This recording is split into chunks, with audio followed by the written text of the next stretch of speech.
Hey everybody, I'm Tony Fleming from Fleming's Ultimate Garage, and this really is the debate of all time. They always say, like, what is the first muscle car that came out, right? And some people say, well, Tony, it's definitely the 57 Chevy with two 4 barrels and solid lifter cam. And other people say, no, it wasn't until this car came out, the GTO, that started the muscle car craze. Whatever it is, it doesn't really matter because this car is fabulous. It makes me smile just thinking about it. And when we talk about collector cars, we need to add a few things in there because some cars are worth more than others. And why is that important? Well, the reason that's important is because in uncertain economic times, right, these are blue chip investments, meaning they've continued to go up in value over time. They don't take these big dips like maybe a Hemi Cuda might be worth $3 million one year, and the next year during a depression is worth $1 million. These GTOs have gone and continue to go like this. How cool is it that you can own something that you can get in that gives you a smile and it continues to reward you in investment value? So we're going to spend some time talking about what's correct, what's not correct. We're going to look at some quality. We're going to look at some detail. We're going to look at some stuff. But you can already tell this is a great car. Let's get into it and get started. All right, so many times someone will say, Tone, that's a great looking car, man. I love it. I'm like, thank you so much. I really appreciate that. But a lot of times we don't know why they're great looking cars. And I like to point out some of those things here. So for instance, like this 64 hood, which is very different than other GTOs, right?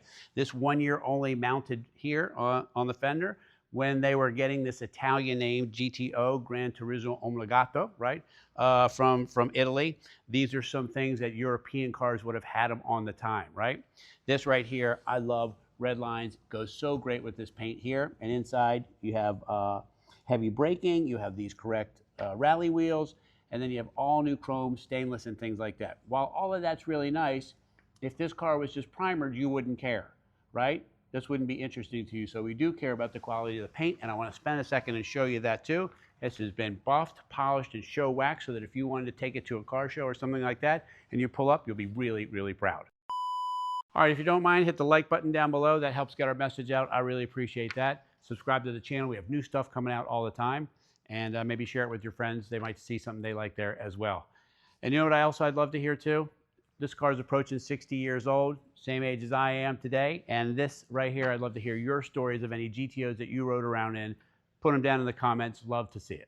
All right, the great news about Pontiacs is they can be authenticated. You know, a Mopar can be authenticated, but not really in 64 as much as later on when they had build sheets and dated plates and what have you. Pontiac gives us the Pontiac Historical Society records. This has PHS documents, right? It says that this car was a Grenadier red car when it rolled off the showroom floor. It was a tri-power car when it rolled off the showroom floor. That's the way the factory built it, which I think makes this car very, very rare. How many are left? Right? How many are left? Very few. The likelihood of you seeing one of these ever again at another car show is very slim. But back to our original point, and that is how great is the quality of the paint? And what I like to do is say, look at this. Look how crisp all the letters are in the paint, right? Look at the ceiling in the paint and the lighting and the shine. That's what you're going to get when you pull into the parking lot of a car show at night or something like that.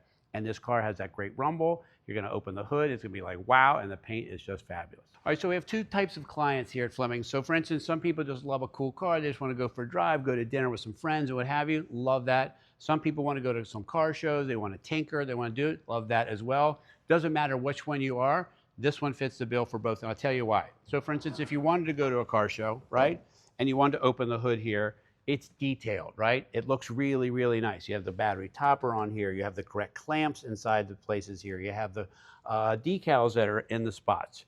The tri-power setup here has the right filters in there. The engine is painted. Tower clamps everywhere. The chrome valve covers, not aftermarket chrome valve covers, right? This looks really, really nice in here. Whether you want to show that off at home or show that off at a car show, it's set up to do that. But most importantly is the PHS documentation says that this car came equipped with this engine. I'd like you to think about that for a second, right? That you were able to check off the box for a mid-size car with a tri-power, almost 400 cubic inch multi-carbureted engine. That was a big deal. This also has some nice things like power steering too, which adds to a much better drive. We got radial tires on here. And so while you got great power and great stopping, it's just a great feel. And the exhaust note that comes out the back, even better.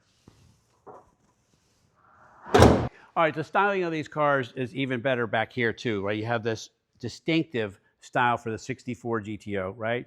And then if you're people, a lot of people have SUVs and things like that, they're able to see what the interior looks like from back there, and it's just got these great gauges and dash setup and things like that. But remember, this was also, while it is a performance car, it was also a regular person's car too, right? So it has things like a real world trunk. Like you could put a couple bags in here and go away for the weekend. Can you imagine how different it would be driving 200, 300, 400 miles to some event, some B&B, whatever it might be, and being able to take your stuff, enjoy the car, wheel around town, maybe go to a car show if you wanted to, whatever.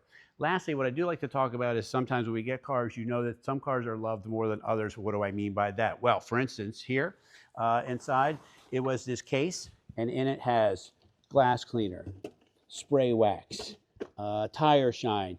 In it, it also has, so they could show it there, the original radio is still inside here, okay? Which I think is really cool. Nice little stuff to detail in there. And then hold on.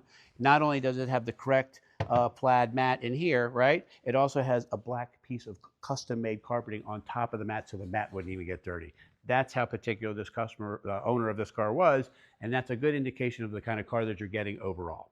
All right, so while the outside of the car is fabulous, you're going to spend most of your time in here, and what I wanted to point out first off before we did that is a few things. One is there's a lot of room back here for another couple to go to dinner in, take the kids, whatever, but little things that show me a car is better restored or better taken care of than others. For instance, what I mean by that. For instance, these right here, these interior lights, both sides are working and the console light is working. You say, Tone, isn't it supposed to work? Well, this is we're doing this video in 2025. This is over 60 years old, this car, right? And the simple fact is that most of these things didn't work 2 or 3 years after the car was new.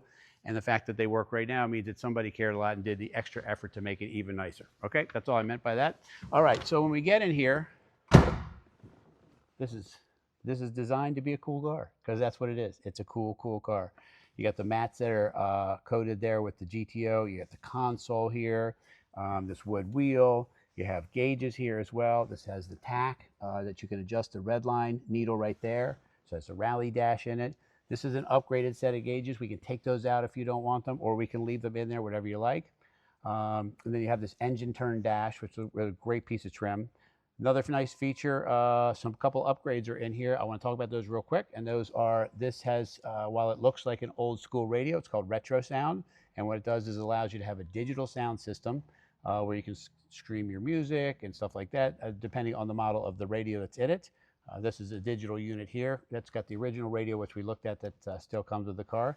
Lastly, this was a manual transmission car, but this car here now is a highway cruiser as well as a 0 to 60 performance car. Why? Well, because it has an upgraded, expensive 5-speed transmission in it, right? No one needs to know that except you. The shift ball could be made, even though it has a shift pattern on there, we could get you one that's in white or black that has no pattern at all. It'll look completely stock, or we can leave it in there as a nice feature. But I'm gonna tell you, when you click it into 5th gear and you got the music on and you're riding on the highway and you're going someplace that you wanna go and the exhaust is making its great sound, it's really, really nice. All right, so I wanna close up this video. We talked about a lot of stuff today, right? And we said at the beginning, wow, Tone, that's a great looking car, but we don't always know why it is. Well, for instance, when we see that tri-power under the hood, beautifully painted and detailed in there, the grenadier red paint, the way it came from the factory, buckets, console, that engine turn dash, including having rally dash with the tack and gauges, right?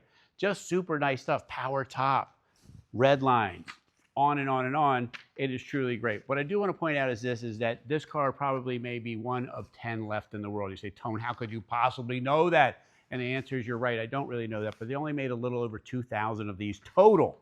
How many red, black interior, tri-power convertibles are left? Don't know. How many were built? We don't know that exact number, but we know there weren't many, especially spread out all over the color spectrum. It is a true collector car, and you're going to have a great, great time in this car. Anyway, look forward to seeing you on the test drive, and call us 301-816-1000. We'll tell you how to get this one in your garage.